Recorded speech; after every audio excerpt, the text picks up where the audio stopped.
الہ الا اللہ لا الہ الا اللہ. کوئی واقعہ بیان کر رہے ہیں، اس میں تھوڑا سا فرق ہو گیا، یہ بھی جھوٹ ہے.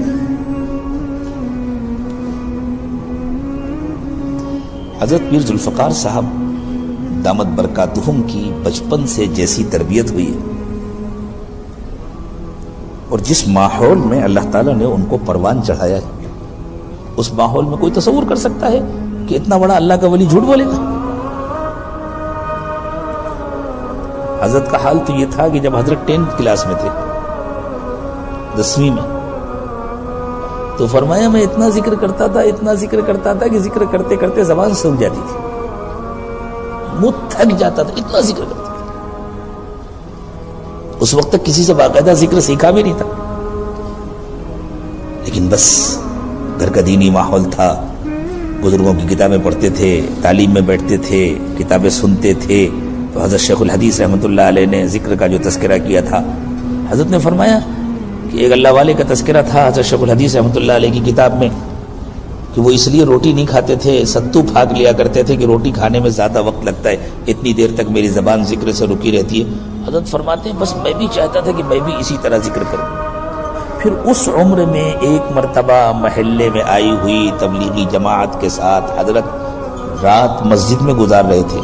جب جماعت کے امیر صاحب نے تشکیل کی آج رات میں ہمارے ساتھ کون رہے گا مسجد میں، تو حضرت کہتے ہیں میں چھوٹا بچہ تھا، ایسے تو گھر والے اجازت نہ دیتے، میں نے سوچا اس طرح گھر سے اجازت بھی مل جائے گی اور رات مسجد میں عبادت میں گزارنے کا موقع مل جائے گا.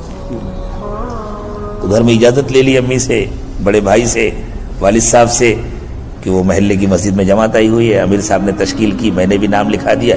گھر والوں کو بھی اطمینان ہو گیا بچہ مسجد میں رہے گا، کہیں اور نہیں جائے گا، ورنہ گھر سے باہر رہنے کی اجازت نہیں دی جاتی تھی.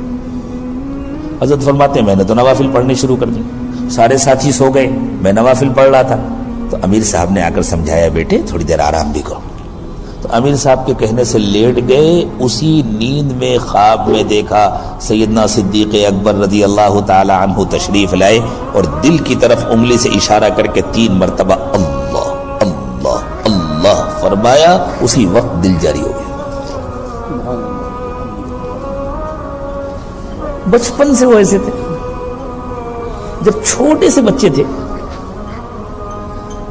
گھر میں رہتے تھے تو والدہ محترمہ فرمایا کرتی تھی زلفی، وہ پنجاب کا علاقہ، پنجاب میں ماشاءاللہ خوب جانور پالے جاتے ہیں، دودھ ہوتا ہے، پھر دودھ کو پھینٹ کر کے اس کا مکھن نکالا جاتا ہے، چھاچھ الگ کیا جاتا ہے. تو گھروں میں یہ کام عورتیں کرتی تھیں. تو فرمایا کہ میری والدہ جب مکھن نکالنے کے لیے دودھ کو پھینٹتی تھیں تو فرماتی تھیں زلفی تم میرے سامنے کھڑے ہو جایا کرو، جب تم میرے سامنے کھڑے ہوتے ہو تو مکھن زیادہ نکلتا ہے. والدہ کو اس کا احساس تھا کہ میرے بیٹے کو اللہ نے کیا مقام دیا ہے. حضرت قطب عالم دامت برکاتہم ارشاد فرماتے ہیں ایک مرتبہ مجھ سے میرے شیخ نے فرمایا ذوالفقار جھوٹ مت بولا کرو. ایسے بچپن سے جو ولی کامل شخص ہو اس سے کہہ رہے ہیں اس کے شیخ ذوالفقار جھوٹ مت بولا. حضرت فرماتے ہیں الحمدللہ میں جھوٹ سے تو پہلے بھی احتیاط کرتا تھا لیکن پھر اس کے بعد میں بہت زیادہ احتیاط کرنے لگا، حتیٰ کہ کسی واقعے وغیرہ کو بیان کرنے میں بھی. حضرت نے فرمایا پہلے ایسا ہوتا تھا کہ واقعات کے بیان میں کچھ بے اعتدالی ہو جاتی تھی، جان بوجھ کے تو میں جھوٹ نہیں بولتا تھا، لیکن کبھی کوئی واقعہ بیان کیا، فلاں صاحب سے میری ملاقات ہوئی تھی، یہ بات ہوئی تھی اور 3 باتیں انہوں نے کہی تھیں، کوئی ایک اور بات اچھی اپنے ذہن میں تھی اس کو بھی ساتھ میں شامل کر دیا، آدمی نے ان کی طرف نسبت کر دیا یہ باتیں ہوئی تھیں اور یہ سمجھ کر یہ بھی تو اچھی ہی بات ہے، لوگوں کو نفع ہوگا، اور سننے والوں نے سمجھا کہ یہ بات بھی ان صاحب نے کہی تھی، یہ بھی جھوٹ ہے. حضرت نے فرمایا یہ حضرت نے واقعہ سنایا ہم لوگوں کو سکھاتے ہوئے اور اس بات کی تاکید کرتے ہوئے کہ جھوٹ مت بولا. ہم سوچے چھوٹے چھوٹے جھوٹ کے نتیجے میں ہم اپنا کتنا بڑا نقصان کرتے ہیں، اپنے لیے رحمت کے دروازے بند کرا لیتے پھر پریشان پھرتے. تو یہ پریشانیاں جو آتی ہیں اللہ تعالیٰ نے فرمایا وما اصابکم من مصیبت فبما کسبت ایدیکم، تم پر جو مصیبتیں آتی ہیں وہ تمہارے اپنے اعمال کا نتیجہ ہوتا ہے۔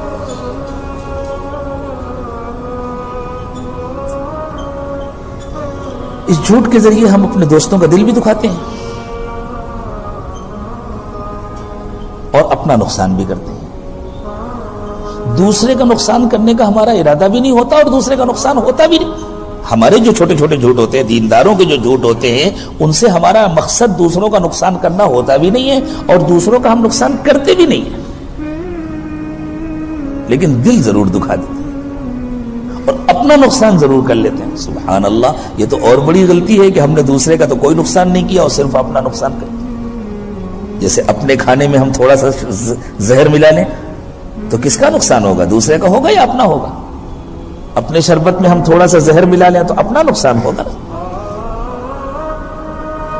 بسا اوقات ہم کسی سے کسی کام کا وعدہ کر لیتے ہیں، خوب یاد رکھیں، نہیں ہو سکتا کام وعدہ نہ کریں۔